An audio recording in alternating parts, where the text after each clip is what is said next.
Hey guys, it's Vampire Mike from Sega CD Universe, and I know lately I've been talking a little bit more about movies. The channel's sort of a catch-all, you know. I mean, I understand it's Sega CD Universe, and I try to focus on games or retro stuff sometimes, but it's really just whatever I feel like at the moment. So hopefully you guys don't mind more movie talk. So I was thinking earlier about some movies I really loved and what they meant to me. I had done my top 20 a couple weeks ago, and I wanted to talk about some movies that reminded me of my father.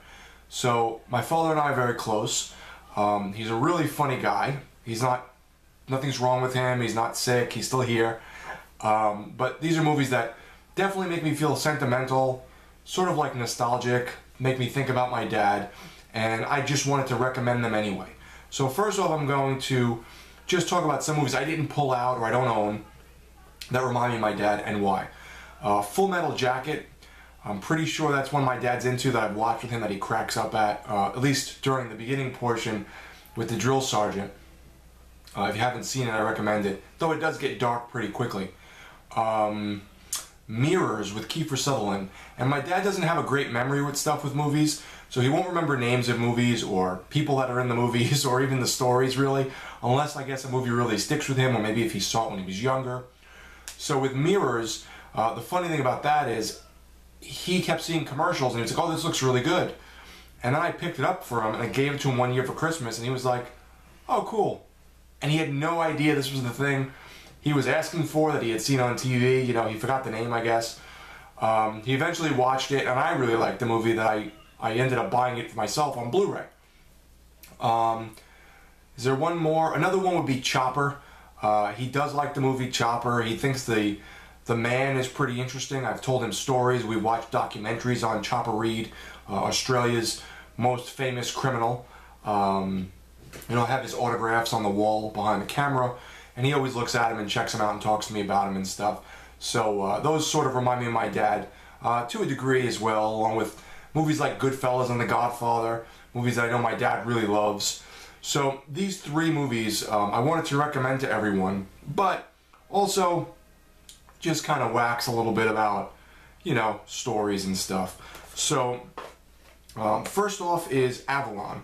And you may get this confused with the cyberpunk movie Avalon I've recommended in the past, but they're two very different films. That's a great movie, but it's not the one my dad you know, really enjoys.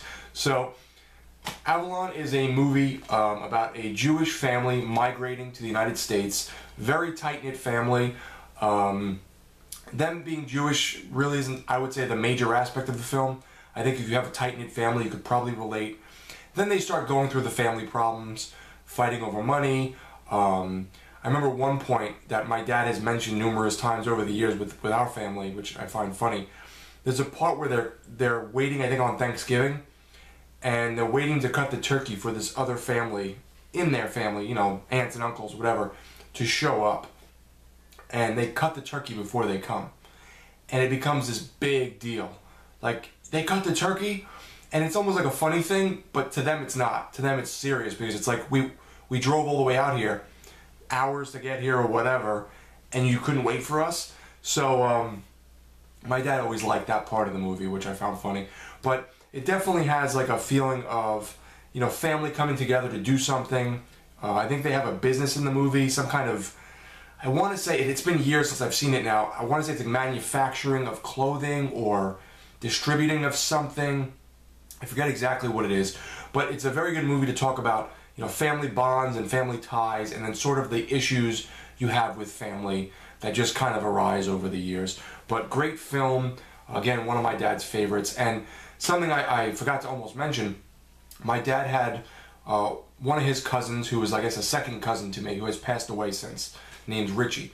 And Richie was so close to my dad, he was like a brother to him. And Richie and him used to go everywhere and do everything together, and they used to talk about these movies, especially two of these three movies, but this one especially. It's just one of those things you don't hear about often. It's just a really great film. Like I said, Richie's since passed away, and my dad and him were very close, so this sort of reminds me of Richie, who was sort of like a father figure to me as well, because my dad was so close to him that I felt like I had someone else there, like a dad. And it's just a nice feeling, you know. So check out Avalon if you get a chance. It's a great movie. Secondly, I wanted to talk about The Pope of Greenwich Village. This movie's awesome. It's sort of like a, I don't want to say a mob movie, but it's Mickey Rourke and his sort of goofy, dim-witted cousin, I believe it is, Eric Roberts, who I have met at a convention last year out in Long Island, and he was so nice, and people were talking to him about The Pope of Greenwich Village and quoting the film, and he threw his arm on me and took a picture, and I got his autograph and everything. And they're like Italian-American cousins, very, you know, Mickey Rourke's kind of cool, he dresses nice, he's handsome, whatever, and Eric Roberts is a little goofier, kind of a goofball, people don't like him as much, he says stupid shit, and then Daryl Hannah is Mickey Rourke's girlfriend, and they're kind of having issues as well. One of my favorite lines from the film, I'll go back to the plot in a moment, one of my favorite lines from the film is, there's these like Irish, are they cops, or I don't remember what they are in the film, and they're referencing Eric Roberts and Mickey Rourke, and they said, you know how the Italians are, they're like, the fifth cousins are like twins to the Irish. And I always find that very amusing because it sort of has a true ring to it, you know, if you will.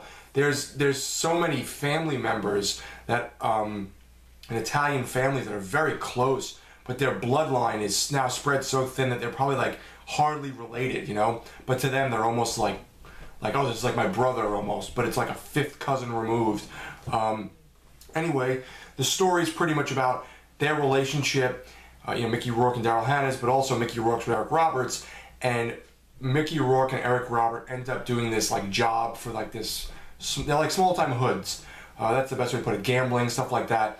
They go to rob a place and something happens, and there's some like gambling involved as well, and something bad happens with Eric Roberts. I don't want to give away too much, but it's definitely an interesting point of the movie and a very quotable film. I don't want to, again, give away too much, but great movie, great story about bonds and family, which I think most of these movies have in common, which is interesting because it's very apropos that I'm talking about my dad and my family when that's kind of what these movies touch upon. But that would make sense as to why these are some of his favorite films. Another great part of this movie is there's this cop that I think is hassling them all the time, and Eric Roberts puts laxatives in his coffee, and then somehow, I guess, locks all the public restrooms in the area to where the cop ends up shitting himself in the middle of the street. Really funny moment in the film. Check out The Pope of Greenwich Village. I would recommend it to anyone. And finally, this is a movie that I think my family had rented, if I remember correctly, from like Blockbuster, and they loved it, and we've since bought it on DVD. It's now really hard to come by, so you might have to download it or find it on like Netflix or Amazon Prime. And that is 29th Street. 29th Street is about, I guess all these I think they all take place in New York, if I remember correctly. I'm not sure about Avalon. Avalon might not be New York. But Pope of Greenwich Village is in Little Italy, and I think 29th Street is, I want to say Queens, I don't remember where. So, Danny Aiello is the patriarch of the family. Very loud, very opinionated. If you have any Italian-American friends or you are Italian-American, you will understand that kind of father figure. So, Anthony LaPaglia is his son. Again, sort of like Eric Roberts, a little goofier, a little dimmer. Not slow by any means, but definitely quirky in his own way. They're you know, it shows you kind of the aspects of the family life, the closeness they have, but the way Danny Aiello is very like, things have to be his way. Danny Aiello in the movie is kind of like I don't want to use the word degenerate gambler, but he's definitely a gambler who doesn't win a lot, trying to, you know, make his family stay afloat. At one point, Anthony LaPaglia goes into the military, or tries to, and he's so dim that, like, this is a great scene, and the drill, again with the drill sergeant says to him, his name in the movie is Frank Pesh, and he says, "Pesh, do you have a high school diploma?" And he goes, "No, sir, I don't." And he goes, "You don't have a high school diploma?" And he's like, "No, I'm sorry, sir, I don't." And then he comes back like an hour later while they're online. Oh, I'm so itchy. When they're online at the military, I think it's the army, I want to say, and they're doing all these tests and stuff, and he's pissed. The drill sergeant's like livid. And he goes, "Pesh, You said you did not have a high school diploma. I just looked you up and you said you have one. It says you have one. Why did you tell me you did not have a high school diploma? And he goes, I just don't have it on me, sir. And he goes, go to the psych ward. That's it. You're out of here. So like, there's like funny moments like that out of all these movies. I would say the most humorous is probably 29th Street, between the interactions with the characters and some of the things that Anthony LaPaglia does in the film being kind of dim. There's one point where they're trying to get rid of a car because they can't afford it anymore.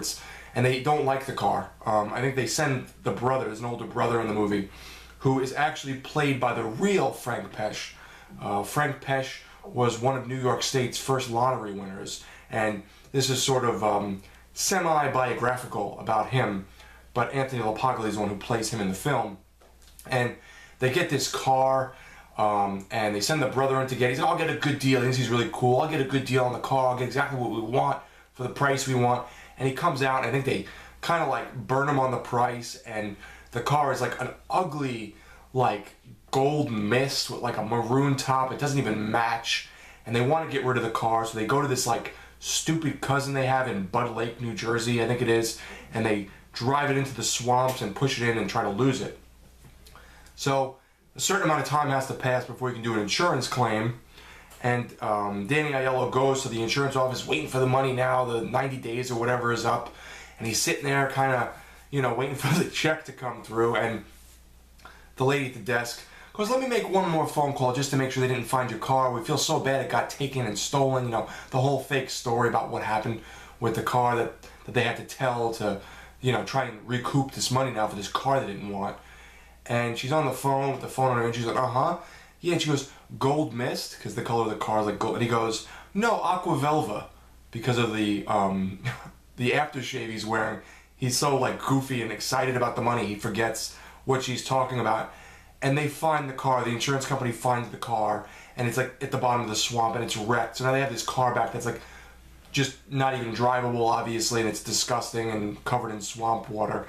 So there's a lot of like funny happenings that go on like that. But there's also the serious side of the movie about family and, you know, differences in generations and stuff, especially with Avalon and 29th Street.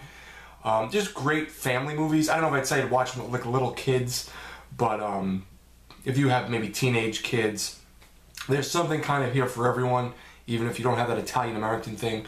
If you have a tight-knit family, I think you will find most of these movies interesting.